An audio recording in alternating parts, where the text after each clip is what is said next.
Pastor. மனுஷனை ஃப்ரீயாக இருக்கக்கூடாது, அவன் வேலை செய்யணும். அவன் தன்னுடைய தேவனோடு இணைந்து தன்னுடைய இருதயத்தையும் மூளையும் உபயோகப்படுத்தி அவன் க்ரியேட்டிவாக செய்யணும் அப்படின்றதுக்காக அவர் எல்லாத்தையும் அப்படியே வச்சுருந்தார். அவன் பண்ணிட்டோம், இவ்வளோ தூரம் நம்ம பண்ணிட்டோம், இப்போ வந்து இவன் பண்ணிட்டோம். அதுக்காக தான் என்ன பண்ணிட்டாரு, எதுவுமே அவர் நல்லா புரிஞ்சுக்கோங்க. So but God said okay let him manage. ஏதாவது ஒரு மெத்தடாலஜி யூஸ் பண்ணி அவன் மேனேஜ் பண்ணுறான். பண்ணுறான். இப்போ அவன் என்ன பண்ணுறான், இது எடுத்துகிட்டு டிராக்டர் எடுத்துடுறான், அதில் கொஞ்சம் இது போடுறான், போட்டு அடித்து ஒரே இது அடி டிராக்டரை போட்டு உழுதுட்டு கையோடய விதைச்சிட்டு போயிடுறான். விதைச்சிட்டு நிறவிட்டு போயிடுறான். அது கொஞ்ச நாளில் பயிராக முளைச்சி அதுக்கப்புறம் தண்ணி தன்னால் ஊற்றும். இந்த ப்ராசஸ் வந்து எப்படி பண்ணுதுன்னா, அந்த காலத்தில் மழை பெய்யல, வெறும் மூடு பனி தான் நினச்சிச்சு. அப்போ மூடு பனிலேருந்து இதெல்லாம் கர்த்தர் கிரியேட் பண்ணார். அப்போ இந்த மரத்தெல்லாம் ஒவ்வொரு மரமும் இவ்வளோ பெருசாக வளர்ந்துருக்கு. நான் அமெரிக்க ஐக்கிய தேசத்தில் போகும்போது மரங்களை பார்த்துப்பேன், ஒன்று ஸோ ஹியூஜ், 200 அடி 300 அடி உயரத்துக்கெல்லாம் பார்த்துருக்கேன். எப்படா இது உண்டாகி எவ்வளோ நாள் ஆச்சு தெரியாது, அது எத்தனையோ வருஷங்களாக இருந்திருப்பான். ஆனால் அவ்வளோ உயரத்தில் மரங்கள் அவ்வளோ உயரமாக இருக்குது. ஈவன் நம்ம ஊரில் கூட பார்க்கலாம், நீங்கள் பார்க்கலாம், அந்த ஊட்டியில் மலை ஓரமாக நீங்கள் பார்த்தீங்கன்னா உயரமாக மரங்கள் இருக்கும். இப்போ இதெல்லாம் கர்த்தர் படைக்கிற, இதெல்லாம் ஒன்றுமே இல்லாமல் இருந்துச்சு, மனுஷன் வச்சு தான் இதெல்லாம் வந்தது. ஆனால் மனுஷனுக்கு ஹெல்ப் பண்ணுறதுக்கு கர்த்தர் கொஞ்சம் அவர் உண்டாக்கின நேச்சர்லேருந்து கொஞ்சம் சிஸ்டம் எடுத்தார். சிஸ்டம் எடுத்து அதை எடுத்து பாருங்கள், ஒரு மரத்தை உண்டாக்குறதுனா என்ன செய்கிறாரு, ஒரு ஆண் மரம் இருக்கும், பெண் மரம் இருக்கும். எல்லாத்துலேயும் ஆண் பெண் 2 டிவிஷன் தான் வச்சார். அங்கே வேறு டிவிஷன்லாம் வைக்கல, 26 ஜெண்டர்ஸ் எல்லாம் வைக்கல கர்த்தர், 2 தான், அங்கேயும் 2 தான். ஸோ அங்கே வைக்கும்போது இந்த அந்த இடத்துல இது நீங்கள் படிச்சிருப்பீங்க, மகரந்த செயற்கைன்னு சொல்லியிருக்கோம். இப்போ இந்த மகரந்த செயற்கை உண்டாக்குறதுக்கு என்ன பண்ணிடணும்னா, இந்த பட்டாம்பூச்சி இருக்கும், அந்த பட்டாம்பூச்சி என்ன பண்ணும், அழகாக கொண்டு போய் ஒரு ஆண் பூவை எடுத்துக்கொண்டு போய் அந்த பெண் பூவில் வச்சுட்டு வந்துடும், அதில் இருக்க இதை எடுத்துக்கொண்டு போய் வச்சிடும். இது அதோட வேலை. அதோட லைஃப் வந்து 15 நாள் தான், அது செத்து போயிடும். அது மாதிரி எல்லாத்துக்கும் ஒரு மனுஷனுக்கும் நாட்கள் குறிக்கப்பட்டிருக்குது. மனுஷனுக்கு வயசு இப்போ 70, பலத்தின் மீது நாள் 80ன்னு போட்டு 90ஆம் சங்கீதத்தில் போடப்பட்டிருக்குது. ஏர்லியர் எல்லாம் இட் வாஸ் 900 odd years. இடையில கர்த்தர் மனுஷன் 120ன்னு குறைச்சார். ஆனால் ஆபிரகாமுக்கு 175 கொடுத்தாரு. நீங்கள் 125 வாழ்கிறீங்களோ, 120 வாழ்கிறீங்களோ, 80 வாழ்கிறீங்களோ, அது உங்கள் விசுவாசத்தை பொறுத்தது. இப்போ பூமியெல்லாம் நினைத்தது. இப்போ என்னாச்சு, இப்போ கர்த்தர் எல்லாத்தையும் உண்டாக்கிட்ட பிறகு மனுஷனுக்கு வேலை கொடுக்கணும்ல. அவனுக்கு அப்போ என்ன பண்ணுறாரு, அவனை உருவாக்குறது இப்போ வருது நெக்ஸ்ட்டு வருது பார்க்க, அவனை எப்படி உருவாக்கினாருன்ற. நம்ம நேச்சுரலாகவே இப்போ பாருங்கள், ஒரு மனுஷன் உருவாக்கப்பட்ட போது அங்கேருந்து தான் உருவாரான். அதுக்கப்புறம் இப்போ அம்மா வயிற்றுக்குள்ளேருந்து வரான். ஆனால் போகும்போது எங்கே போகிறான், கிரவுண்டுக்கு போகிறான், மண்ணுக்கு தான் போகிறான். ஸோ இதை நல்லா கவனிச்சுக்கோங்க, இதெல்லாம் ரொம்ப இம்பார்ட்டன்ட் திங். 7வது வசனம், தேவனாகிய கர்த்தர் மனுஷனை பூமியின் மண்ணினாலே உருவாக்கி ஜீவ சுவாசத்தை அவன் நாசியிலே ஊதினார், மனுஷன் ஜீவாத்மாவானான். நான் மண்ணில் தான் உருவாகினேன் அப்படின்னு சயின்டிஸ்ட் சொல்லுவாங்க, நான் குரங்குல தான் உருவாகினேன். சரி, இதெல்லாம் தான் சொன்னேன். When you compare science with faith, God's science is something different.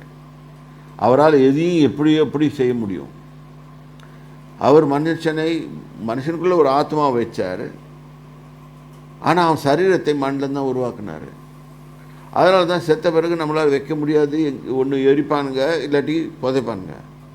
ஆனால் அந்த ஆத்மா உள்ள மனுஷன் அவன் எப்போவுமே என்றென்றைக்கும் இட்டர்னிட்டிக்கு போய் தான் ஆயிடும், எதர் with God or with Satan. இது இந்த பிரின்சிபல் நல்லா புரிஞ்சுக்கணும். நீங்கள் அப்படியே ஒரு இருந்து நாங்கள் வாழ்ந்து அழிஞ்சு போயிட போகிறோம் அப்படியெல்லாம் ஒன்றும் கிடையாது. we are going to live eternally, but without this body we have a spiritual, வேதம் சொல்லுகிறது we will have a spiritual body. this is different. So இது கர்த்தரால் முடியும். அதில் தான் இந்த இடத்துல faith has to come into play. So faith, science will ask for evidence. God will give evidence. God says you can't have an evidence because you don't have that kind of brain. What I have, what I have derived, இன்னைக்கு வரைக்கும் பாருங்கள், கிட்டத்தட்ட 6000 வருஷம் முடிஞ்சு 7000 வருஷம் ஆகும்போது ஒரு வரைக்கும் என்ன கண்டுபிடிச்சாங்க? ஒன்றும் கண்டுபிடிக்கல. இன்றைக்கி வரைக்கும் செவ்வாய்க்கு போகிறதுக்கு ட்ரை பண்ண போகிறோம் அப்படின்னு தான் சொல்லிட்டு இருக்கிறாங்களே தவிர்த்து நிறைய ட்ரை பண்ணியிருக்கலாம் அவங்க, ஆனால் முடியல. ஏனென்றால் வானத்துக்கு மேலே போக முடியல, எந்த மனுஷனாலையும் போக முடியல. ரைட் பிரதர்ஸே லேட்டாக தான் பிளேனை கண்டுபிடிச்சானுங்க, ஒரு 100 வருஷத்துக்கு முன்னாடி தான் கண்டுபிடிச்சானுங்க. இப்போ நல்லா புரிஞ்சுக்கோங்க.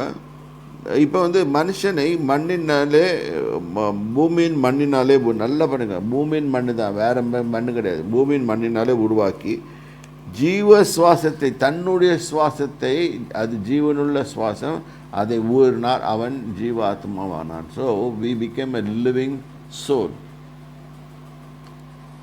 the living soul நமக்குள்ளே இருக்கிற வரைக்கும் தான் நம்மளுக்கு இந்த சரீரத்துக்கு உணர்ச்சிகள் எல்லாமே இருக்கும். அது போயிடுச்சுன்னா ரைட்.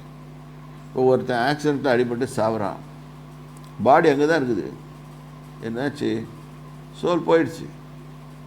இப்போ அவனால் எந்திரிச்சு நடக்க முடியுமா? இல்லை, அவன் சோல் நடந்து போயிடும், சோல் பிரிஞ்சு போயிடும். ஆனால் அவன் பாடி அங்கே தான் இருக்கும். அப்புறம் போலீஸு, மார்ச்சரி, அது இதுன்னு எதோ சொல்லிட்டு இருப்பாங்க. நான் இதெல்லாம் போக விரும்பலை. உங்களுக்கு தெரியும், உங்களுக்கு ஞாபகப்படுத்தி உங்கள் எண்ணங்களை தட்டி சரி தூக்கிறதுக்கு தான் வந்துடுறேன். உங்கள் விசுவாசம் தேவன் பேரில் இருக்கும்படிக்கு தான் இதை திருப்பியும் சொல்கிறேன்னு தவிர்த்து வேற எந்த காரணத்துக்காகவும் இல்லை.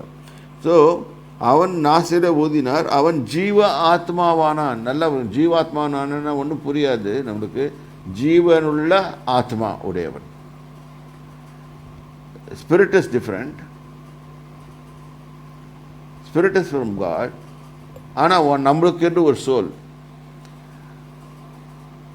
There is, that we, some people would have gone through this experience, out of body experience. Out of body experience, then you become very light. This I have gone through. I know how it feels. We can come back to the body also. But எல்லாருமே இல்லை, அதுக்கு சில பேருக்கு கொடுத்துருக்காரு. I don't know why he gave it to me. அது என்னால் explain பண்ண முடியாது. நான் அதை அனுபவித்தனால உங்களுக்கு சொல்ல முடியும். நம்புறதும் நம்பாததும் உங்ககிட்ட இருக்குது.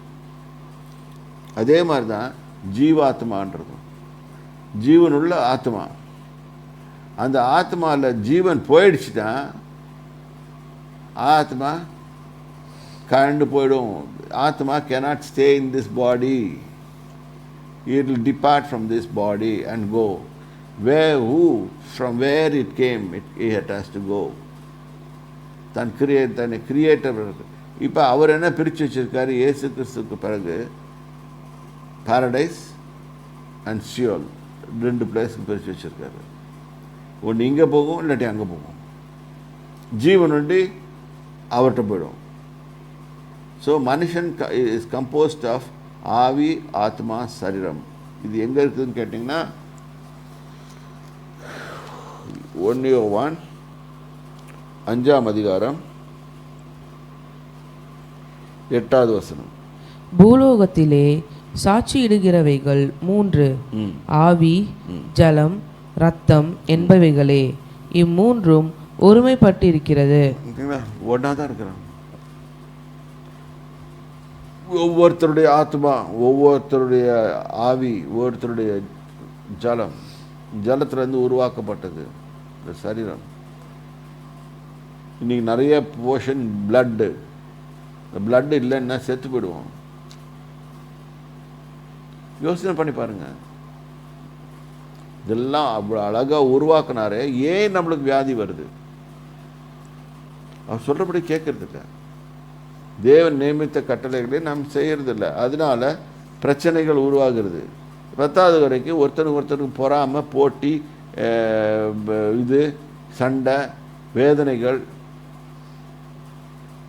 சிற்றின்பங்கள், உலகத்தை பின்னால் ஓடுறது, குடிக்கிறது, வெறிக்கிறது, அடுத்தவன் சொத்து வச்சுருந்தா அது மேலே அதை ஆட்டையை போடலாமான்னு பிளான் பண்ணி சூனியம் பண்ணுறது, இந்த மாதிரி காரியங்களை பண்ணும்போது நிச்சயமாக நம்மளுக்கு பிரச்சனைகள் வரும். இன்றைக்கி தப்பிச்சிடலாம். சூனியபகாரம் பண்ணுறவங்களுக்கு நிறைய பேரை பார்த்துருக்கேன். அவங்களால தப்பவே முடியாது.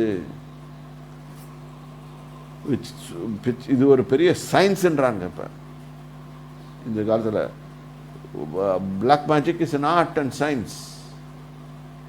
No, it is from devil.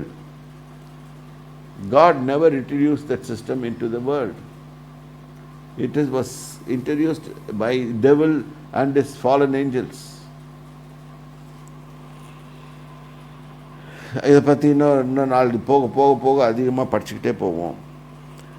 அப்போ பாருங்கள், இதற்கு திருப்பி let us come back to Genesis 2 chapter 2 verse 7.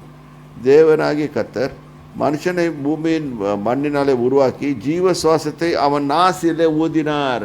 So now the man was created and the father of the man was God.